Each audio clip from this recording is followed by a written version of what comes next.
बिस्मिल्लाहिर्रहमानिर्रहीम। अस्सलाम वालेकुम नाज़रीन, लाइव डॉक्टर शाहिद मसूद के साथ मैं हूं नाला अली। नाज़रीन, वज़ीर आज़म इमरान खान साहब आज एक अहम दौरे पर लाहौर मौजूद थे, जहां उन्होंने वज़ीर आला पंजाब और दीगर अहम शख्सियात से मुलाकातें की। दूसरी जानिब वज़ीर आज़म इमरान खान साहब ने आज गुफ्तगू के दौरान कहा कि दुनिया अफगान तालिबान को इंसानी हकूक़ के मामले पर वक्त अफगानिस्तान की सूरत हाल इस वक्त परेशान कुन है, जबकि वज़ीर ख़ारजा शाह महमूद कुरैशी साहब और UAE के वज़ीर ख़ारजा के दरमियान टेलीफोनिक राबता हुआ। राबते में अफगानिस्तान की मौजूदा सूरत हाल पर तबादला ख्याल किया गया। इस समेत दिन भर जो अहम मौज़ूआत रहे हैं उन पर बात करने के लिए हमारे साथ स्टूडियो में मौजूद हैं डॉक्टर शाहिद मसूद। अस्सलाम वालेकुम डॉक्टर साहब। वालेकुम जी, आपको भी डॉक्टर साहब, वज़ीर आज़म इमरान खान साहब की जानिब से BBC को जो इंटरव्यू दिया गया, जो बातें CNN को जो इंटरव्यू दिया गया, जो बातें वो तालिबान हुकूमत के हवाले से कर रहे हैं, जो बाइडन के हवाले से उन्होंने की और ख़ासकर अमरीकी पॉलिसीज़ के हवाले से की, आप क्या राय रखते हैं उन तमाम तर बातों पर? अच्छा इंटरव्यू था उनका और बिल्कुल टू द पॉइंट उन्होंने बात की और जो पाकिस्तान का मौक़िफ़ रहा है अफगानिस्तान वॉर और टेरर के हवाले से। लेकिन एक लाहौर का दौरा तो मैं उस पर कोई बात नहीं करना चाह रहा। इमरान खान साहब जो है वो कल इस बात की उम्मीद मैं करता हूं कि वो कल अचानक ताजिकिस्तान रवाना हो जाएंगे। कल सही। और वो ताजिकिस्तान रवाना, उम्मीद करता हूं कि वो रवाना हो जाएंगे। उनको होना चाहिए, जाना चाहिए। और वो इससे पहले सिर्फ शाह महमूद कुरैशी साहब के जाने की बात चल रही थी, लेकिन अब शायद इमरान खान साहब खुद दोशंबे चले जाएं और वहाँ पर कल ही ये भी मुमकिन है कि सैयद इब्राहिम रईसी जो है वो अपना पहला गैर मुल्की दौरा जो है वो ताजिकिस्तान का करें, बावजूद इसके कि इन दोनों शख्सियात को, यानी सैयद इब्राहिम रईसी को और वज़ीर आज़म इमरान खान को, इन दोनों को कल प्रेसिडेंट पुतिन की कॉल आई और उसमें प्रेसिडेंट पुतिन ने इनसे जाहिर है कि उनको ये बताया कि मैं नहीं आ पाऊंगा क्योंकि मैं अपने आप को आइसोलेशन में लेके जा रहा हूं, तो मैं इस कॉन्फ्रेंस में शरीक नहीं होऊंगा। 2 कॉन्फ्रेंसेस हो रही हैं, एक हो रही है शंघाई कॉरपोरेशन ऑर्गेनाइजेशन की और दूसरी हो रही है CSTO की। CSTO जो है वो एक दिफाई फोरम है जो कि रशिया ने बनाया था और जिसमें आर्मीनिया, बेलारूस और चंद वस्ती एशियाई रियासतें, सारी नहीं है उसमें, उनका इजलास भी हो रहा है। लेकिन पाकिस्तान जाहिर है कि CSTO का मेंबर नहीं है। पाकिस्तान लेकिन शंघाई कॉरपोरेशन ऑर्गेनाइजेशन का मुस्तकिल मेंबर है और भारत भी उसका मुस्तकिल मेंबर है। भारत से जयशंकर आ रहे हैं, उनके वजीर खारजा, और चाइना से जो उनके शी जिनपिंग हैं वो भी वीडियो लिंक पे होंगे, प्रेसिडेंट पुतिन भी होंगे, लेकिन गालिबन उज़्बेकिस्तान, ताजिकिस्तान के तो जाहिर है वहाँ पे उनके सदर होंगे ही, लेकिन उज़्बेकिस्तान के और ईरान और पाकिस्तान से भी वज़ीर आज़म साहब जा सकते हैं। मेरा उनको मशवरा है कि वो जाएं, ठीक है, इसकी तरदीद ना कर दें, चले जाएं। अच्छा, तो एक तो ये बात हो गई। दूसरी जो बात है वो ये है कि ताजिकिस्तान का ये दौरा इसलिए बहुत अहम है कि एक तो अफगानिस्तान के हवाले से बात, हम जानते हैं कि ताजिकिस्तान की एक पॉलिसी अफगानिस्तान के हवाले से रही है और वो हम सबके सामने है। लेकिन ईरान के हवाले से ये इजलास बहुत अहम है। ईरान 2005 से कोशिश कर रहा है कि उससे मुस्तकिल रुकनियत दे दी जाए, मुबस्सिर की हैसियत से ख़त्म करने के बाद। ठीक है। पाकिस्तान और भारत ने 2015 में दरख्वास्त की कि हमें मुस्तकिल रुकनियत दे दी जाए, दोनों को 2017 में मिल गई, लेकिन ईरान को नहीं मिली। उसकी वजह यह है कि शंघाई कॉरपोरेशन ऑर्गेनाइजेशन का कोई भी मेंबर, एक रुकन दूसरे रुकन की मेंबरशिप को वीटो कर सकता है। तो सवाल यह है कि ईरान की मेंबरशिप को किसने वीटो किया? ये तो चाइना है, इसमें तो अमेरिका तो इसमें नहीं है, इसमें कोई अरब मुल्क भी नहीं है।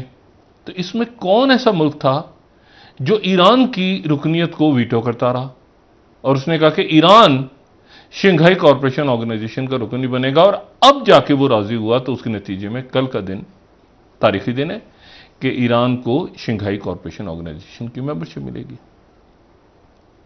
अब वो मुल्क जिसने ईरान की रुकनियत की मुखालफत की वो है ताजिकिस्तान। अच्छा, ठीक। वो ताजिकिस्तान जो आज आपको, मैंने आपसे कहा ना कि ये पहले भी मैं कहता हूँ, वक्त के साथ साथ इस तरह से तब्दीलियां आती हैं हालात में कि आप परेशान हो जाते हैं कि एक मिनट, ये ताजिकिस्तान और ईरान तो बिल्कुल इस वक्त आपको एक ही लगता है कि अफगानिस्तान पे बात करते नजर आ रहे हैं।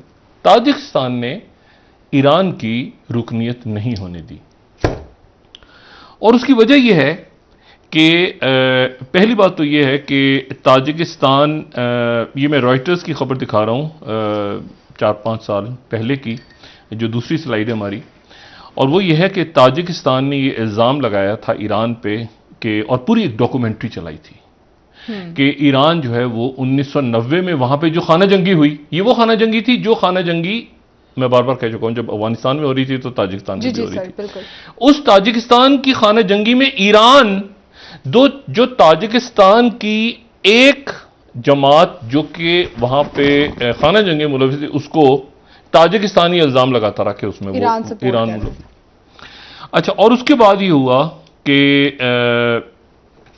ये बहुत मामला खराब हो गया, और ये मामला उस वक्त खराब हुआ कि जब तो एक वहां पे मुहिउद्दीन कबीरी, वहां पे एक इस्लामिक मूवमेंट के सरबराह हैं, आजकल कहीं गायब हैं, किसी नामालूम जगह पे हैं, उन्होंने ईरान का दौरा किया 3-4 साल पहले। तो उनको ईरान, और वो ये टेरर ऑर्गेनाइजेशन है ताजिकिस्तान की, वहां पे टेररिस्ट इनको डिक्लेयर किया हुआ है, और इनके बारे में इल्जाम ये लगा कि इन्होंने ताजिकिस्तान की हुकूमत का तख्ता उलटने की कोशिश की है, और ये इस्लामिक, ये ईरान आए तो ईरान में इनको प्रोटोकॉल मिला पूरा।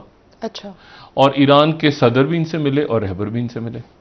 उसके नतीजे में ताजिकिस्तान ने वहां पर सारे कॉन्सुलेट सारे वो बंद कर दिए, और ये अगर हम पहली स्लाइड्स में दिखा दें, the new hitch in Tajikistan Iran relations, ये चल रहा है काफी अरसे से, 1990 के किलिंग्स में, और बाकी आपको आप जाएं वेब पे आपको बहुत चीजें मिल जाएंगी। लेकिन ताजिकिस्तान जो है ये सिविल वॉर के अंदर भी दुशंबे बहुत, तो ताजिकिस्तान अपोज करता रहा। अब ताजिकिस्तान ने बिलाखिर, और रशिया और चाइना और पाकिस्तान सारे मुल्क चाहते थे कि ईरान आ जाए इसमें। तो एक तो ये बड़ी इंटरेस्टिंग डेवलपमेंट है। जी बिल्कुल। दूसरी जो बात है वो ये है कि ये दो, अगर तो इसमें जाते हैं इमरान खान साहब खुद, तो जाहिर है उनकी सईद इब्राहिम रईसी से भी मुलाकात होगी, और वहां पर उनकी मुलाकात जो है वो दीगर जो वस्ती एशियाई रियासतों के लोग हैं उनसे भी होगी। उसके बाद जयशंकर जो हैं वो वापस आ जाएंगे, और जाहिर है ईरान के भी रहनुमाओं से वहां सबकी मुलाकात होगी। बाकी तो जो वापस आएंगे, ये अब बड़ी इंटरेस्टिंग डेवलपमेंट्स हो रही हैं। वापस आएंगे एक दिन के लिए 19 तारीख को, तो 19 को वो अमेरिका जाने से पहले, अपने अमेरिका जा रहे हैं, 21 तारीख को बाइडेन वहां खिताब कर रहे हैं, ठीक है। उसके बाद फिर प्राइम मिनिस्टर ऑफ पाकिस्तान जो है उनका 24 को गालिबन वजीर आजम पाकिस्तान का खिताब है, लेकिन वो वीडियो लिंक के जरिए है। तो यहां से फिर निकल जाएंगे जो मोदी साहब और जयशंकर साहब न्यूयॉर्क के लिए, क्योंकि वहां पे 24 को क्वाड का इजलास हो रहा है। लेकिन वो एक दिन दरमियान का आएगा, उसमें इंडिया में शायद सऊदी अरब के वजीर खारजा आ जाए, और सऊदी अरब के वजीर खारजा वहां जाए। वो हमारे पास भी आते रहे हैं और इन दिनों में, लेकिन सऊदी अरेबिया के वजीर खारजा एक वहां चक्कर लगा के आ जाए, तो उसको इंडिया बहुत ज्यादा हाइप क्रिएट कर रहा है। हालांकि वो पाकिस्तान भी हो सकता है इस दौरान आ जाए, तो ये कोई बात नहीं। लेकिन मैं आपको बता रहा हूं ना कि बड़ी इस वक्त बड़ा माहौल बड़ा गर्म है इस वक्त, और एक नया खेल, पुराने बसात एक नई सज गई है, बड़ी बड़ी पेचीदा बसात है, बड़ी, इसमें कहते हैं ना कि बहुत पेचीदा क्यों है, मैं आपको बताता हूं अपने एक अलग नुक्ता नजर से। देखें, सबसे पहले तो म्यांमार की ऊपर थोड़ी सी बात कर लें। अब आप सोचेंगे मैं म्यांमार में क्यों दिलचस्पी रखूं, कई दफा मैं म्यांमार की खाना जंगी, वहां पे ये बात होती रही है कि जी जो पोर्ट्स हैं वहां पे बंदरगाहें बना रहा है चाइना, उसका जो एक साइड है वो इंडिया से लगती है, वो ये उसका एक छोटा सा हिस्सा है इस बड़े खेल का जो मैं आपको बता रहा हूं। दुनिया देखें, अमेरिका को क्या दिलचस्पी थी, अमेरिका जब आइजनहावर की मुलाकात हुई शाह सऊद से, तो क्या सऊदी अरब से मोहब्बत थी? नहीं, ऑयल, तेल। दुनिया के 8 मुल्क जो हैं वो इस वक्त गैस प्रोड्यूस कर रहे हैं, पूरी दुनिया को दे रहे हैं, और 7 मुल्क जो हैं वो ऑयल प्रोड्यूस कर रहे हैं, जो बड़े और उनमें से ज़्यादा जो है वो मशरिक़ वस्ता में है। अमेरिका को तेल से दिलचस्पी ख़त्म हो गई है, शैल ऑन आने के बाद उनका अपना ऑयल बन रहा है, और वहाँ पर आप देख रहे हैं ना आहिस्ता आहिस्ता ये कार्बन डाइऑक्साइड और क्लाइमेट चेंज और इलेक्ट्रिक कार्स पे चले जाओ, इस पे चले जाओ, ये सारा चले जाओ, तो आहिस्ता आहिस्ता वो ऑयल की अहमियत ख़त्म हो रही है। तो वो रियासतें, वो ममालिक जो खड़े ही ऑयल के बेस पे हुए थे, अगर आप उनको देखें तो या उनकी ऑयल के ऊपर ही इकॉनमी बेस थी, तो आपको बेहतरीन नजर आएगा। इकोनॉमिक विजन 2030 उन्होंने ऐलान किया कुछ अर्सा पहले। ईरान ने कहा कि 6 नेशनल डेवलपमेंट प्लान 2016-21 तक, ये सारा जो है ये कोविड से पहले इन्होंने ऐलान किया था। कुवैत ने ऐलान किया था 2023 का एक प्लान, फिर उसके बाद नाइजीरिया ने अनाउंस किया था, ओमान ने 5 साल प्लान स्टार्ट किया था, कतर का विजन 2030। वो सारा ये था कि दुनिया में चूंकि तेल की अब जरूरत कम होती जा रही है, तो उसके नतीजे में ये ममालिक किसी और तरफ, यानी किसी और साइड पे ये जाएं, ठीक है, इंटरेस्ट क्योंकि अमेरिका का इंटरेस्ट खत्म हो रहा है ना, ऑयल नहीं है, ऑयल के लिए आया था ये। कुवैत की आदि तेल, उसके कुओं को आग लगा दी, इराक के कुओं को, ये हो गया, मतलब वेपन्स ऑफ मास डिस्ट्रक्शन। फिर खासतौर पे ऐसा मुल्क जो अपने पास तेल भी रखता हो और न्यूक्लियर का भी सोचे, ईरान, इराक, लिबिया, तो उसको तो फिर छोड़ना ही नहीं है ना। साथ आसपास के बरादरान जो हैं, बरादर ममालिक, तो ऑयल भी और साथ न्यूक्लियर भी सोच रहे हैं। अच्छा, तो अब मैं म्यांमार की बात क्यों कर रहा हूं? मैं म्यांमार की बात इसलिए कर रहा हूं कि दुनिया में रेयर अर्थ में एक तो बगावत आई है ना, ये बगावत हो रही है, कत्लेआम हो रहा है, ये खून खराबा हो रहा है, ये सारा कुछ हो रहा है, यहाँ पोर्ट्स बन रही हैं चाइना की। मगर एक दूसरा खेल बड़ा इंटरेस्टिंग है, और वो ये है कि अगर आप पूरी दुनिया का ये देखें कि रेयर अर्थ मेटल्स, क्योंकि अगर आप तेल से जाते हैं, तो आप कहते हैं ऑयल की हमें जरूरत नहीं रही, अमेरिका कहता है हमें ऑयल की जरूरत नहीं रही, तो फिर आपको बैटरीज की जरूरत है, फिर आपको सेलफोन्स बनाने, फिर आपको जेट्स बनाने हैं, फिर आपको जो भी एनर्जी मुतबादिल बनानी है, वो एनर्जी, ये ग्रीन हाउस गैस, उसके लिए आपको रेयर अर्थ मेटल्स चाहिए। दुनिया के तीसरे बड़े जखायर किस मुल्क में हैं? अब जनाब ये देखें, आप ये आपको हम मैप दिखा देते हैं, global rare earth production in 2020। इसको जरा बड़ा करेंगे, इसको प्लीज, ये जो 2020, हाँ इसको जरा बड़ा कीजिएगा प्लीज थोड़ा सा, ठीक है। सबसे ज्यादा चाइना, ऑस्ट्रेलिया, अमेरिका, और चौथे नंबर पे म्यांमार, ठीक है। तो अब यहां से आपको समझ आएगा कि ये म्यांमार के अंदर क्यों, ये ऊपर जो आपको ये जो 10 नजर आ रहा है लिखा हुआ, ये म्यांमार है, ठीक है। तो म्यांमार के अंदर खाना जंगी, लड़ाई, मार कुटाई, उसके पीछे ये जो यहाँ पे आते हैं ना, ये मादनियात होती हैं, तेल होता है, तो यहाँ पे रहमतें भी आती हैं और साथ अपनी जंगें भी लेकर आती हैं। यानी ये वो कर्स जो कहते हैं, कर्स ऑफ ऑयल, एक जमाने में कर्स ऑफ एनर्जी। नाइजीरिया में क्या हो रहा है, तो वहां पता खाना जंगी हो गई, तो कदाफी को ऐसे ही डिक्टेटर बना के इराक को तबाह कर दो, असल में ऑयल, ठीक है। और बरादर मुल्क, आसपास के मुल्क सारे, कि ये इसको जरा नीचे करो, तो हम थोड़ा सा अपना संभल के चलते हैं। अच्छा, अब यहां पर अब आप देखें कि दुनिया का अभी मैं अफगानिस्तान पे खेल थोड़ा सा, इसको मैं इसका दूसरा एंगल ले रहा हूं। तेल कहां पैदा हो रहा है? मिडिल ईस्ट में, ठीक है। और मिडिल ईस्ट का जो तेल है, वो उसकी सबसे बड़ी मार्केट कौन सी है? अभी छोड़ दें, बेल्जियम है या जर्मनी है या जो फ्रांस है, छोटे छोटे सबसे बड़ी मार्केट उसकी, जो 3 अरब लोग हैं दुनिया के, वो चाइना और इंडिया में है, ठीक है। दुनिया की निस्फ से कुछ कम आबादी तो इसी तरफ है ना, मशरिक की तरफ, यानी चाइना 1.25 अरब, ये जो भी उनकी तादाद लगाएं, और इंडिया में तो तकरीबन 2.25 अरब के करीब लोग रफली वो इंडिया और चाइना में बैठे हैं। अब इंडिया और चाइना को जरूरत है किस चीज की जरूरत है? उनको जरूरत है ऑयल की सबसे ज्यादा। ये जो पहले हम ये एनर्जी लेते थे लकड़ी से कोयले में जाने में भी 200 साल लगे इंसान को। ये 18वीं और 19वीं सदी में बरतानिया को 200 साल। अभी भी आप वहां चले जाए ना, तो आपको घरों के अंदर वो फैशन के तौर पे ही वो रखे नजर आएंगे, जिसमें लकड़ियां रखी हुई हैं, और वो जनाब जला के वो उनको देन उधर ही, क्या खूबसूरत सा वो आतिशदाएं जिसमें लकड़ियां जल रही हैं, लोग दूर से देख के खुश होते रहते हैं। उनको 200 साल लगे ये लकड़ी से कोयले में जाने में। और कोयले से फिर ऑयल में, लेकिन वो अभी भी आप जाएं, वही मैंने कहा ना, लकड़ियों के भी नजर आते हैं आपको, वो जो हीटर्स होते हैं, और वो कोयले के भी नजर आते हैं, कोयला जल रहा है, फैशन के तौर पे रखे होते हैं उन्होंने। लेकिन सिर्फ 5 साल लगे फ्रांस को न्यूक्लियर एनर्जी पे जाने में, ठीक है, न्यूक्लियर पे। और अब तेजी के साथ अब ये जो है ना क्योटो प्रोटोकॉल और पेरिस एग्रीमेंट और ये और वो क्लाइमेट चेंज और ये सारा, ये तो वहां पे लोग नहीं जा रहे। मुझे नहीं पता, यूएन के अंदर बहुत बड़ा मुजाहरा हुआ था पिछले इजलास में, आपको याद होगा, क्लाइमेट चेंज के ऊपर, बाहर बच्चे खड़े हैं और ये पूरी दुनिया खड़ी है। अच्छा, अब इशू ये है कि ये ऑयल, ये सारा का सारा ऑयल जो मिडिल ईस्ट, अच्छा मिडिल ईस्ट के मुल्कों को पता है कि हमारी अहमियत यहाँ पे इसलिए क्योंकि हमने कहीं ना कहीं और इन्वेस्ट करना है, इससे पहले कि अमेरिका यहां से निकल जाए। और अमेरिका के पास तो आ गया ना शेल ऑयल, तो अमेरिका तो अब आराम से दूसरे मुल्कों को तेल, यानी खासतौर पे जो अपने उनके जो ये जो जनूबी कोरिया और जापान वगैरह को वो ऑयल दे सकता है, वो इतना डिपेंडेंट नहीं है मिडिल ईस्ट के। अच्छा, लेकिन सवाल ये है कि ये ऑयल जो है, ये अगर यहां से इसने जाना कहां है? इसने जाना है चाइना और इंडिया। अच्छा, इंडिया चला गया तो इंडिया के पास क्या ऑप्शन है, किससे ले ऑयल? या तो लेगा सऊदी अरब से या कतर से या ईरान से। क्यों लेगा?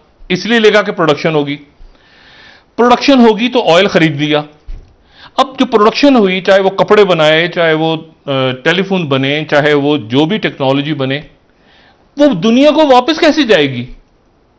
तो वापस जाने, एक तो होगी ना ऑयल की जो सप्लाई है कि तेल आ रहा है या रेयर अर्थ मिनरल्स आ रहे हैं आपके पास, मेटल्स आ रहे हैं।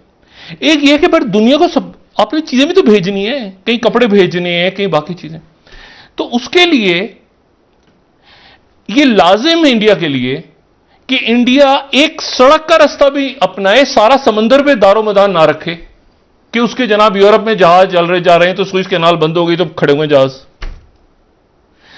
इसलिए ईरान के साथ यह प्रोजेक्ट स्टार्ट हुआ था कि सड़क के रास्ते भी जाए, कि चाबहार से सड़क चले और सड़क चल के अफगानिस्तान में घुसे और अफगानिस्तान से ताजिकिस्तान में तो यूरोप चली जाए। सामान आपने भेजना भी तो है ना बना के। ये जो चाइना के साथ मसला है, और स्टेट ऑफ मलाका चौक हो गई फर्ज करें जंग के नतीजे में, तो चाइना को फर्क नहीं पड़ेगा क्योंकि चाइना का मुतबादिल तेल मौजूद है और वो तेल उसके पड़ोस में मौजूद है, जिस एक मुल्क में जिसका नाम है रूस। रशिया का 30% ऑयल चाइना जा रहा है, तो और 400 बिलियन क्या उन्होंने, चाइना ने मुआहदा किए उनके साथ 2016 में। और एक वो साइबेरिया की पाइपलाइन जो है वो रशिया से साइबेरिया तक जा रही है, साइबेरिया से आगे वो बिल्कुल चाइना को क्रॉस करती हुई, और वो तो इधर से पड़ोस का उनका तो ऑयल इधर से आ रहा है, लेकिन वो अपनी सप्लाई बढ़ाने के लिए अपने आप को, अब फर्ज करें मिसाल के तौर पर आप तस्वर करें कि ये सीपैक वीपैक सारा ब्लॉक हो जाए, चाइना का रास्ता खुला हुआ है रेल के जरिए, रशिया से ऑयल भी खुला हुआ है और वो भी खुला हुआ है बाय रोड भी, वो डायरेक्ट रशिया से। एग्जैक्टली इंडिया के साथ इशू ये है, अब देखिए ना इस खेल के कई पहलू हैं। इंडिया के साथ इशू ये है कि ये नहीं कि जो हमारा जी वो अफगानिस्तान हमारा भाई, नहीं नहीं नहीं नहीं, इशू यह है कि बाय रोड एक्सेस इंडिया को चाहिए, क्योंकि बाय रोड आप जाएंगे तो उसके बाद ये होगा आप डिपेंडेंट नहीं रहेंगे कि आपने स्विस कैनाल से गुजरना है। वो स्विस कैनाल में एक जहाज उलट गया था तो ऐसी तैसी हो गई थी। पता है यूरोप की मार्केट बैठी और कह रहे हैं कि जी हमें यहां से ऑर्डर करो जरा कपड़े मंगाने, तो पता चला उससे पहले जो है ये वसी एशियाई रियासतों से पहुंच गए, टर्की से पहुंच गए, ये बाकी जगहों से पहुंच गए यूरोप, क्योंकि समुद्री रास्ता जो है, अब ये क्वाड है जो मैंने आपसे कहा ना कि ये इंडिया के मसाइल का हल नहीं है। ये क्वाड, ये क्योंकि अगर जंग, ये देखें चाइना के अगेंस्ट जंग इंडिया को या इन मुल्क किसी को नहीं सूट, जंग आपको डिस्टर्ब करेगी वहां पे। इंडिया को जो देखें, हम तो सिर्फ उनको जो सूट करती है वो चीज स्टेबिलिटी सूट करती है समंदर के अंदर भी। समंदर में भी अगर यहां मार कुटाई, यहां पे ताइवान आगे पीछे, अब देखिए कल क्या हुआ, शुमाली कोरिया ने 2 मिसाइल फायर कर दिए जो स्ट्रेटेजिक मिसाइल थे। जी सर। आज साउथ कोरिया ने पहली दफा अंडर वाटर अपना मिसाइल फायर किए सबमरीन से, और उस वक्त किए जब साउथ कोरिया के अंदर चाइना के वजीर खारजा मौजूद थे। तो अब मसला यह है, तो एक ऐसा कभी नहीं हुआ, एकदम से वो कोरिया के अंदर और वो पैसिफिक के अंदर एकदम से टेंशन्स बढ़ गई हैं। अब ये वो साउथ कोरिया है जिसके रहनुमा, और जापान ने थ्रेट किया है, और साउथ कोरिया जो क्वाड में जा रहे हैं। ये इंडिया का इशू नहीं है, ये इसको मिलिट्री अलायंस अगर तो डिक्लेयर होता है 24 को, तो इसको मिलिट्री अलायंस के तौर पे इंडिया लेके, भाई हमारे वो जो धरना सर पे बैठा है, वो जो जान छुड़ाओ, वो अमेरिका नहीं आएगा चाइना के अगेंस्ट। यहां अगर इंस्टेबिलिटी होती है, अमेरिका मारेगा, लड़ेगा, इधर कूटेगा, पैसिफिक में नुकसान किसका होगा? नुकसान उन मुल्कों का होगा जिनकी सप्लाई चेन डिस्टर्ब हो जाएंगी। पाकिस्तान का नुकसान नहीं होगा।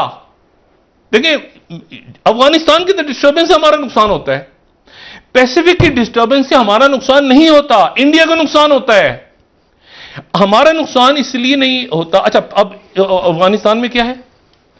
3 ट्रिलियन, ये मिनिमल एस्टिमेट है, लिथियम के 3 ट्रिलियन के, छोड़ दें दुनिया ने किसको, इंसानी हकूक, ये वो सारी चलती रहती है बातें उन पे। जी, अफगानिस्तान में जंगें ऐसे नहीं हो रही होती, ठीक है। एक तो ये है कि उनकी, और दूसरा वो इंडिया टुडे का दिखाएं जो बनाए, ये इंडिया टुडे क्लेम कर रहा है, मैं अपनी तरफ से बात ही, 3 ट्रिलियन के कम से कम जखायर मौजूद हैं, ग्लोबल प्लेयर्स आएंग Afghanistan vast mineral reserve, 3 trillion के कम से कम। यानी एक गरीब मुल्क जहां पे आपको लग रहा है रोटी नहीं है खाने के लिए, वो 3 ट्रिलियन डॉलर्स के जखायर पे बैठा है। फौरी तौर पे लिथियम को आप कन्वर्ट नहीं कर सकते कि आप ऑयल के अंदर कन्वर्ट कर देंगे, लेकिन माइनिंग कंपनी, अच्छा, ये जहां जहां पर गैस की बनती जाती है ना पाइपलाइंस, गैस की, ऑयल की, आगे ये मेनलैंड के ऊपर, वहां साथ साथ फिर सड़कें भी बनती हैं, ठीक है ना। और चाइनीज इसमें माहिरीन है। ये चाइना अगर किसी काम में बहुत ज्यादा तेज है तो सड़कें और ट्रेन ऐसे पुल, सड़कें, ट्रेन ऐसे, दूसरे मुल्क सोचते रह जाएंगे, सोचते रहेंगे ऐसा कर दो, वो चाइनीज आएंगे, खड़ा करके ट्रेन खड़ी कर दी पूरी। अब जनाब इशू ये है कि वो दुनिया मान रही है नहीं मान रही है, चाइना की कंपनियों ने आके अपना काम शुरू कर दिया अफगानिस्तान के अंदर, वो काम कर रही है अपना, उनका कोई भी। शुमाली कोरिया कहां से, यूएन के अंदर है क्या, जो रोज मिसाइल मारता है अमेरिका के पानियों में? मसला यह है कि क्या ताइवान मौजूद है वहां पे? ऐसा नहीं है। बात यह है कि जो ये इस लड़ाई के कई पहलू हैं, बिल्कुल है, जिनमें, अच्छा, अब ईरान के हवाले से एक खौफनाक रिपोर्ट न्यूयॉर्क टाइम्स ने दे दी। अच्छा। न्यूयॉर्क टाइम्स ने एक खौफनाक रिपोर्ट दी, और वो ये कहते हैं, न्यूयॉर्क टाइम्स ने क्लेम किया कि Iran nears N atomic milestone. वो ये कहते हैं कि 1 महीने के अंदर अंदर ईरान न्यूक्लियर वेपन बनाने के करीब, उसका जो थ्रेशोल्ड है, उसका जो सेंट्रीफ्यूज, वो वहां पे उसकी एनरिचमेंट हो जाएगी यूरेनियम की। 1 महीना। और ये वही 1 महीना है जिसको टाइम्स ऑफ इसराइल कह रहा है कि ईरान को हैव इनफ, वहां पर तो जाहिर है इसराइल के अंदर तो ये तो खास इशू है उनका। अच्छा, ये जहन में रखें कि न्यूक्लियर वेपन जो बात की थी साउथ कोरिया ने कि हम मुआहिदा नहीं करेंगे न्यूक्लियर वेपन्स का, क्योंकि हमारा वही हशर होगा जो सद्दाम हुसैन ने मुआहिदा कर लिया था कि मैं न्यूक्लियर बंद कर रहा हूं अपना, और लिबिया ने मुआहिदा कर लिया था कि मैं भी न्यूक्लियर बंद कर रहा हूं, और उसके बाद उन दोनों को मार दिया गया था, उनकी मुल्क तबाह हो गए थे। तो ईरान को ये छोड़ दे कि मीटिंग्स हो रही हैं, क्या हो रहा है, ईरान को हकीकतन खतरा है इसराइल से जी। ये रिपोर्ट क्यों आई है इस वक्त मैं नहीं जानता, लेकिन ये 1 महीने का टाइम दिया, और इसराइल कह रहे हैं कि हमारी भी यही अंडरस्टैंडिंग है। इसराइल के साथ जो है वो बरादरान भी तो हो सकते हैं, अभी उनके एक साइंटिस्ट को मार दिया था ना पिछले साल जी। तो ईरान ने इंटेलिजेंटली, नई उनकी जो एडमिनिस्ट्रेशन है, एक तो उन्होंने अपने मुज़ाकरात करने वाले जो शख्स थे उनको तब्दील किए, नए सफारतकार आ गए जो वियना में टॉक्स होंगी वो करेंगे, और जो पुराने थे वो उनके वजीर खारजा के मुशीर हो गए। मशरिक वस्ता के मुल्कों में और शुमाली अफ्रीका में भी कि यहां ऑयल था, कुछ मुल्कों के लिए वो नेमत रहा, कुछ मुल्कों को खाना जंगी, जब खत्म हो गई जरूरत तो खाना जंगियों की तरफ फेंक दिया। अच्छा, और कुछ मुल्क गरीब रहे तो वो बड़े मुल्कों के डिपेंडेंट रहे, लेकिन मोहब्बत किसी से नहीं थी, ऑयल, तेल, मफादा, तेल, ऑयल। अभी जो पुतिन की मुलाकात हुई है प्रेसिडेंट पुतिन की प्रेसिडेंट बशारुल असद से, बशारुल असद जो है वो ना उन्होंने बताया ना प्रेसिडेंट पुतिन ने बताया, एक बयान आया कि जो शाम के अंदर गैर मुल्की फौजें मौजूद हैं, बशारुल असद ने उनके ऊपर कंसर्न्स का इजहार किया। अच्छा, अब बशारुल असद साहब के मुताबिक गैर मुल्की फौजें कौन सी हैं? रशिया नहीं है, क्योंकि रशिया तो उनके कहने, ईरान भी नहीं है, टर्की है। बशारुल असद साहब के मुताबिक जो गैर मुल्की फौज मौजूद है वो टर्की है। ठीक, उनके मुताबिक जी। टर्की वहां कुर्दों की वजह से, कुर्द वहां पे अलहदगी पसंद कुर्द मौजूद थे, तो टर्की एंटर हुआ। तो अब बशारुल असद और पुतिन की मुलाकात में क्या डिस्कस हुआ होगा? टर्की, क्योंकि वहां गैर मुल्की फौजों के हवाले से बात हुई, तो अमेरिका और टर्की का जिक्र हुआ होगा। जी। अच्छा, टर्की खामोशी से बहुत ज्यादा करीब आ चुका है यूएई और सऊदी अरेबिया, यूएई के खासतौर पे यूएई के बहुत करीब आ चुका है टर्की खामोशी के साथ इन दिनों में। और यूएई की जो स्ट्रेटेजिक पॉलिसी है वो बिल्कुल, आप समझें कि वो चेंज होते हालात के लिहाज से उन्होंने अपने आप को यूएई ने कि टर्की के साथ रखें, चाइना के साथ रखें। अमेरिकन का हर एक को पता है, आज अमेरिकन हैं, अशरफ गनी को रख के बैठे होंगे। आप सोचिए ना, अशरफ गनी यूएई में बैठा है, यूएई वालों को नहीं पता कि क्या हुआ है, माजी के अंदर क्या होता रहा है।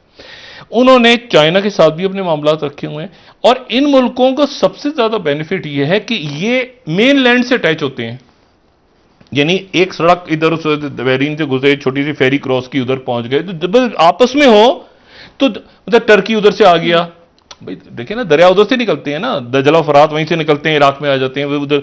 तो बात यह है सारी कि वो मेन इंडिया को कॉर्डन ऑफ हो रहा है।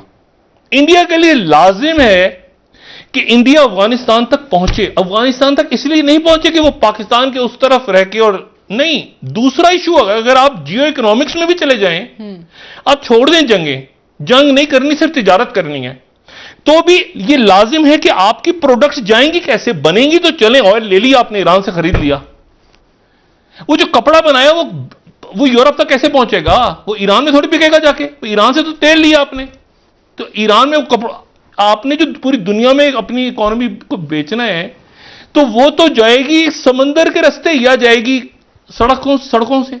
तो सड़कों का कोई रास्ता मुझे नक्शा, दुनिया का नक्शा देख के बता दें कि भारत कैसे पहुंच सकता है यूरोप तक, जब तक वो या तो पाकिस्तान से गुजरे, पाकिस्तान, अफगानिस्तान, तुर्कमेनिस्तानी जो टापी एयर जो उनकी एक पाइपलाइन की बात, या वो ईरान से जाए भाई, या वो ये पूरा फलांग के वो कुतुब शुमाली क्रॉस करता हुआ फिनलैंड से आए, देखिए ना कहां से, या वो कहां से जाए।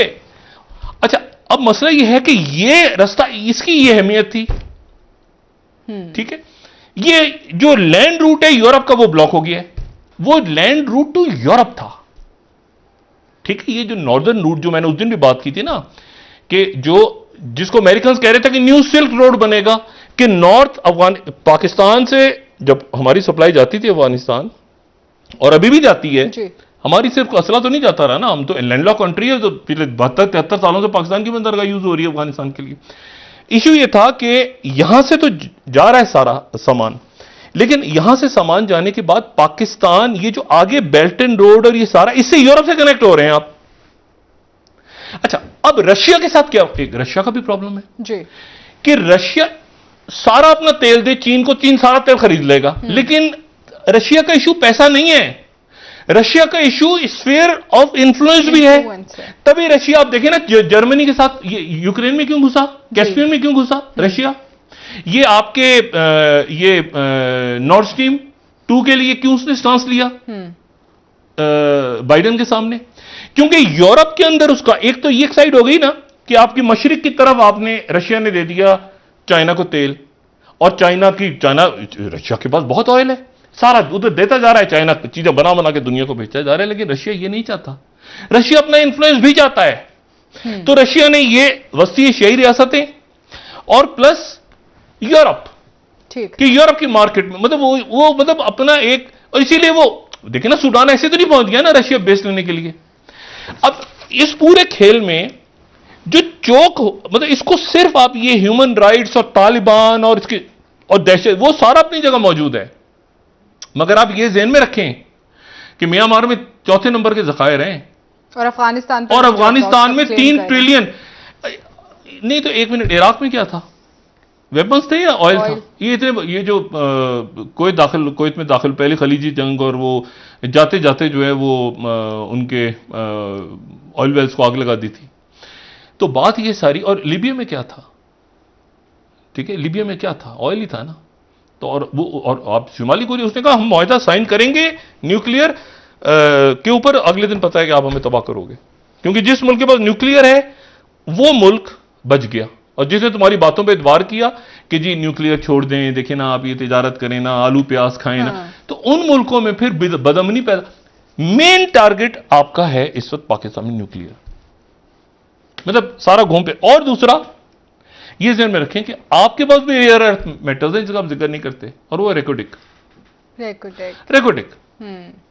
जो कि आपकी, जो अफगानिस्तान स्टेबल होता है तो बलोचिस्तान के अंदर जब आप देखते हैं तो सिर्फ बेल्ट एंड रोड नहीं है, रेकोटिक भी है। जो वहां पर बदअमनी होती थी तो सिर्फ सीपैक नहीं मुतासिर होता था, रेकोटिक भी होता था, क्योंकि उसकी पट्टी अफगानिस्तान के अंदर। जी सर। तो इशू ये है कि ये लिथियम, ये आपके मोबाइल फोन, ये जैस, ये स्टील, ये स्पेस में इधर उधर स्पेस में जा रहे हैं रेयर अर्थ मेटल ढूंढने के लिए। आप सोचें ना जरा।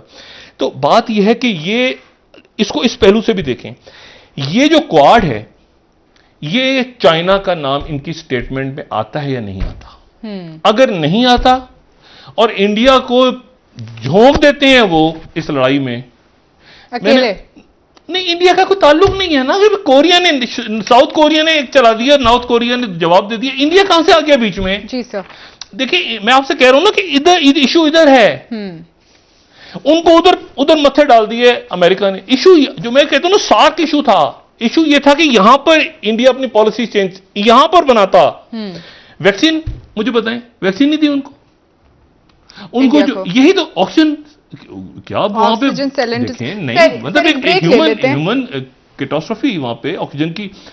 वहां पर आपकी वो नहीं थी कि जी हम नहीं खरीदेंगे, ये यूरोप के अंदर आपकी नहीं मानी जाती वैक्सीन। उनकी बड़ी वैक्सीन प्रोड्यूस होती है इंडिया में जब जरूरत पड़ी। और अब जनाब चीन के खिलाफ डट के खड़े, जो चाइना वहां धरना देके बैठा हुआ है। अच्छा, उसके खिलाफ नहीं है हम, जो है इसको ऐसा है कि वो क्या एक बनाया था, एक प्रोजेक्ट लाए थे ना वो क्या वो तो, एक और जो बीच में उसी पैक उसके वन बेल्ट वन रोड के मुतबादिल को लेकर आए थे, पता नहीं क्या एक प्रोजेक्ट हम बनाएंगे, सड़कें वड़कें खड़ी करेंगे, उसका नाम भूल गया हूं मैं, वो पता नहीं क्या फजूल सी चीज थी। तो इशू ये है सारा कि पता नहीं क्या बिल्ड, हाँ कुछ ऐसे ही था। अच्छा, B3W, अच्छा मतलब वो पता नहीं किधर गया B3W। सर ब्रेक एक ले लेते हैं, वापस आके आपसे बात करते हैं। नाज़रीन एक ब्रेक हमारे।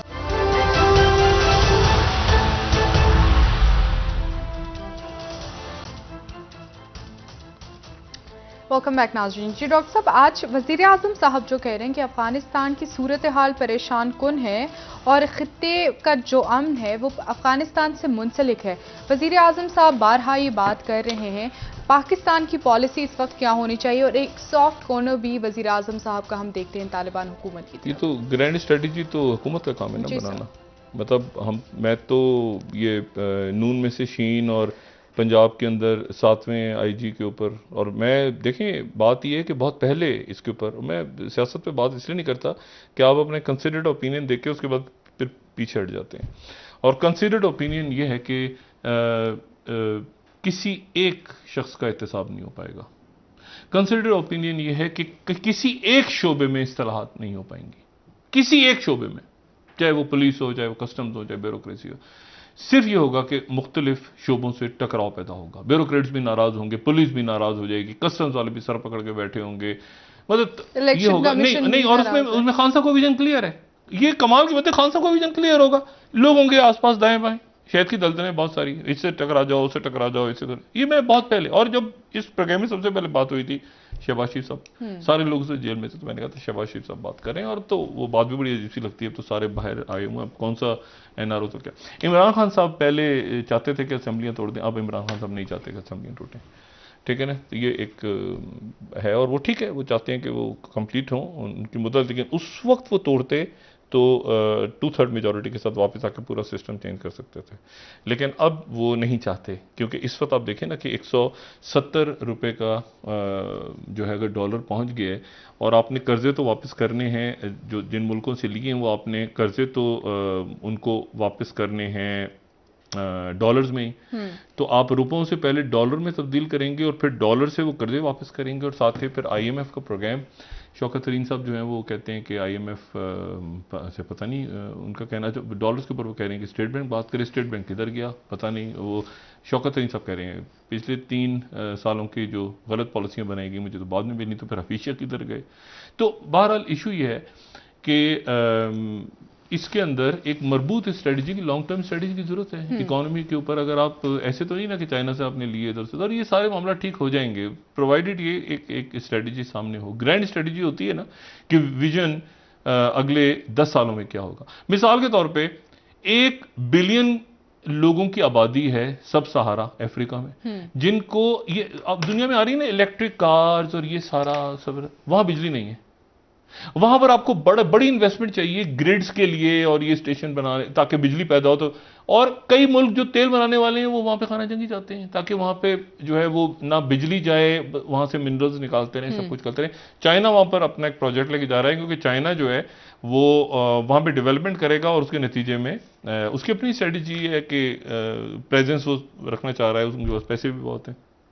लेकिन मैं सिर्फ बता रहा हूं कि इसको आप ये 7 से 9 बजे वाली खबरों में मुल्क को ना देखें कि 7 बजे आ गया तो 9 बजे अदालत का फैसला आ गया तो 10 बजे रिव्यू हो गया, तो मुल्क इस तरह नहीं चलते। मुल्क चलते हैं 10-12 साल 20 साल की स्ट्रेटेजी के ऊपर। मशरिक वस्ता के मुल्कों को देखें ना, वो अभी से उनको ये आइडिया हो रहा है कि दुनिया अगर जाती है किसी और रुख पे और तेल की कमी पैदा होती है तो हमने अपने आप को कैसे स्टेबल रखना है। तो कतर एक प्लान कर रहा आपको करता नजर आ रहा है, यूएई एक प्लान करता नजर आ रहा है, ईरान पूरी कोशिश कर रहा है कि क्योंकि इससे पहले जिन मुल्कों में तेल और न्यूक्लियर एक साथ आगे चला उन मुल्कों का के साथ क्या हुआ ईरान जानता है, और ईरान को पता है कि आसपास उसके जो अहबाब दोस्त यार बैठे हैं वो कौन है और क्या होगा। मतलब उन्होंने अगर अरब मुल्क को ही नहीं छोड़ा, तो ईरान बहुत केयरफुली आगे चल रहा है। अच्छा, केयरफुली आगे चल रहा है और ये 2-3 साल मेरे 1 महीने में न्यूक्लियर, मुझे नहीं समझ में आया कि ये कैसे। लेकिन न्यूयॉर्क टाइम्स की बड़ी इन्वेस्टिगेटिव वो कहते हैं आईएईए का उनका पूरा ये है कि जी 1 महीने के अंदर वो 1 बना लेगा और वो शायद 3 महीने के अंदर 2 वेपन्स और 5 महीने पता नहीं 6 महीने में 3 वेपन्स, और इतना उनके पास इंग्लिश यूनिट है। बड़ी अजीब सी स्टोरी है, पूरी दुनिया में बहस हो रही है। अच्छा, तो अब यहां से चलना है ईरान ने आगे। मुल्क जो बात कर रहे हैं ना दूसरे, ये आप छोड़ दें कि मैं तुम्हारे साथ हूं तो ये हमारा बरादर, छोड़ दें। इस वक्त आप नहीं देख रहे हैं कि हम कहां खड़े हैं, ये नहीं देखना हमारे साथ कौन खड़ा है, हम खुद कहां खड़े हैं, इंडिया कहां खड़ा है, खुद पाकिस्तान खुद कहां खड़ा है, ईरान कहां खड़ा है। फिर आप बात करते हैं एक ऐसी जगह से जहां पर आपके पास स्ट्रेंथ होती है, ठीक है, स्ट्रेंथ से आप बात करते हैं और आप उसके बाद बहुत सोच समझ के स्ट्रेटेजी बना के, और आपको बहुत सारे लोग चाहिए होते हैं बहुत सारे काम करने के लिए, बहुत सारे आपको एक्टिव सफीर चाहिए, बहुत सारे आपको लोग। अब देखिए ना पूरा अफगानिस्तान हमने वहां से तालिबान वगैरह बात करी, इतने सारे लोग आए, सेक्रेटरीज, ये सारे, हमसे आफिया सिद्दीकी निकली नहीं। मेरी बात हुई किसी से अफगानिस्तान में, वो कहते हैं कि जी अभी तो हम नहीं करना चाह रहे, लेकिन अगले कुछ अर्से नहीं हुआ, हम जरा अपने पैरों में खड़े हो जाए, हो सकता है आफिया सिद्दीकी को बुला के अफगानिस्तान की नेशनलिटी दे दें, अमेरिका से कहें मैं आफिया। ये क्या बात हुई, देखिए ना, ये क्या इसकी पॉसिबिलिटी नहीं, हर चीज की हकानी नेटवर्क सारा उनका सारे गुंतनमो खाली कर दिया उन्होंने। तो छोड़ें, मैं आपसे तेरी बात करूं कि हम जो बात ही नहीं, इतने अपोलोजेटिक होके हम उनके सामने, वैसे उनके तो ठुड्डे ये मेज पड़ी है ना, मेल फेंक दो उठा के, ये मुझे भी करता है ना वहां पे, उनकी प्रेजेंस में जाकर ऐसे इंटरव्यू टीवी पे, ये गुस्सा ये हमारे, ये मुझे बताइए ना डोसियर जो पेश हुआ है पाकिस्तान में पेश करने की जरूरत थी इसको, ये डोसियर जाके वो न्यूयॉर्क में करें ना, और वहां के जो हमारी माशाल्लाह हमारे अकाबरीन में जो वहां के नेशनल्स हैं वो वहां जाके करें ना, अमेरिका में भाई वहां जाके बात करें ना, यहां बात करने से क्या होगा। तो अपने मीडिया पे बात कर रहे हैं, अपने मीडिया को गुस्सा उतार रहे हैं, अपने मीडिया पे नाराज हो रहे हैं, 5th जनरेशन वॉर अपने मीडिया पे चलेगी आपकी, और एक जगह दुश्मन से पहले गद्दारों को मार दो, और थोड़ी देर बाद पता चलता है गद्दार कोई और निकलता है। मतलब ये इतनी अजीबोगरीब बातें अब इस मुल्क में इतनी अजीब, मैं कह रहा हूं ना ऐसे लोगों को, और जो बड़े प्लेयर्स हैं ना, बड़े प्लेयर्स बिलियनर्स उन्होंने नीचे रखे होते हैं छोटे छोटे खेलने के लिए ना लोग, यार ये इधर ये चला दो, इधर ये फेंक दो, इधर ये खाने, लोग उलझे हुए हैं खेल खेलों के अंदर। बड़ा गेम क्या है कि यहाँ सप्लाई चेन्स कैसे होंगी, रेयर अर्थ मेटल्स कैसे होंगे, फ्यूचर में इकोनॉमी कैसे होगी, वेपन्स कैसे होंगे, साइबर में क्या क्या खेल हो रहा होगा, इलेक्ट्रॉनिक वॉरफेयर में क्या गेम हो रहा होगा, ये है। यहाँ क्या इशू चल रहा है वो जी, वो ऐसा है कि पैमरा के अंदर रूल नंबर ये बना दिया जाए ना, अगर एक साहब मुझे मिले, अल्लाह ताला उनको, 1 साल पहले उन्होंने यूट्यूब चैनल शुरू किया, गालियां देते हैं वो अक्सर, 1,70,00,000 रुपया महीना कमाते हैं, 1,70,00,000 रुपया, और हर वो गालियां देते हैं। उनके चैनल पे तो गालियां ही होती हैं। मैं खोला एक दफा, अच्छा बच्चा है, खोला मैं तो गालियां, जजों को गालियां, दूसरों को गालियां लोग खोल के देखते हैं, पता नहीं क्या है। आपको पता है ना, हर दफा जो व्यू आता है इसके ऊपर तो उसके पैसे मिलते हैं। अगर आपके 500 व्यूज हो जाएं या 1000 व्यूज हो जाएं तो उसके आपको डॉलर्स में पैसे मिलते हैं। तो वो गालियां लिखी होती हैं तो लोग ज्यादा खोल के देखते हैं उसको, और ज्यादा जब देखते हैं तो ज्यादा डॉलर आते हैं बाहर से अकाउंट में उनके। तो वो मैं चेक में कितने, मैंने कहा यार 1,70,00,000 रुपया, अब तस्वुर करें आप। और मुझे कह, तो इशू ये है सारा कि, और ये पता है हमारे, जाहिर है कि या रियासती इदारों को सबको पता है कि क्या हो रहा है, उसके नतीजे में बेचैनी फैली हुई है, उसके नतीजे में एक अफरा तफरी है, एक हंगामा, और उस पर बात क्या हो रही है, लोग समझ रहे हैं ये तो मुझसे काम, हम देखें हम तो अवामी फलाह बहबूद के लिए मैंने आज निकला, मैं सोच रहा मैं बात करूं, मैं क्या छोड़ो, और साथ में वो जर्नलिस्ट का टैग लग जाए तो ऑथेंटिक नहीं, जर्नलिस्ट झूठे हैं हम। अच्छा 1,70,00,000, या अल्लाह, मैंने कहा एक महीने में आप जरा तस्वुर करें। और वो लिखा होता है ना सनसनी के ऊपर, ऐसा लिखा होता है ये हो गया, ऐसे हो गया, ऐसे छोड़े, खैर बहरहाल। अच्छा उसके बाद आप छोड़ें, ये मैं आपको दूसरी बात जो कह रहा हूँ कि इसमें जो इंपॉर्टेंट चीज़ है कि, तो एक तो ये है कि ताजिकिस्तान के अंदर कल प्राइम मिनिस्टर जाते हैं नहीं जाते, मेरे ख्याल में उनको जाना चाहिए, और वो सोच अगर ये रहे हैं तो अच्छा सोच रहे हैं। दूसरी बात यह कि इब्राहिम रईसी साहब से उनकी क्या बात होती है। तीसरी बात यह है कि ये जो दिन है जिसमें वियना टॉक्स शुरू होनी है जल्दी, उन दिनों के अंदर यहां पर कोई मिडिल ईस्ट के अंदर, क्योंकि ये जो रिपोर्ट आई है न्यूक्लियर के हवाले से, इसमें ईरान बहुत आराम से मोहतात होकर आगे चल रहा है। ठीक है। अच्छा इसराइल जो है वो, अमेरिका खुद कुछ भी नहीं करेगा ना तो इसराइल को एक आंख मार देगा, और ये दुनिया भी शो करेगा कि हमारा तो इसराइल से बात है, हमारे ताल्लुकात कराते हैं। ठेका किसको दे दिया मिडिल ईस्ट को, उन्होंने इजिप्ट को। अच्छा इजिप्ट के साथ टर्की के ताल्लुकात अच्छे हो गए हैं। इजिप्ट और देखिए कई मुल्क आपस में अपने ब्रिजेस खत्म कर रहे हैं, अपने ताल्लुकात बहुत बेहतर, लेकिन इशू ये है कि देखिए हिस्टोरिकली ऑयल और न्यूक्लियर एक लीथल कॉम्बिनेशन रहा है। बिल्कुल ठीक है ना। तो मतलब देखिए चाइना जैसा मुल्क है, तो चाइना के अंदर कितनी पावर और इकोनॉमी है, ऑयल के लिए उनको पूरी दुनिया में सड़कें बिछाने पड़ रही हैं। आप देखिए ना, तो मतलब इशू ये है कि रशिया, उनके पास ऑयल के जखायर भी और गैस, स्फीयर ऑफ इन्फ्लुएंस खो गए, टूट गए जी। तो इसीलिए आपको दोनों ही चीजें, तीनों और लॉन्ग टर्म पॉलिसीज के साथ कि यार ये 2 साल बाद, 3 साल, 10 साल बाद, ये मैंने आपसे कहा ना कि यूरोप को असल जो प्रॉब्लम यूरोप में होने जा रही है वो अफ्रीका से होने जा रही है जी। और उनको एहसास है इस बात का कि अफ्रीका से सारी पॉपुलेशन माइग्रेट होके पहुंचेगी। इसीलिए वो अभी ये कहना तो बड़ा आसान है ना कि अफगानिस्तान से लोगों को बुला लो, अंदर उनको पता है कि हमारे अंदर, अपने अंदर जो है वो प्रॉब्लम्स पैदा होंगे।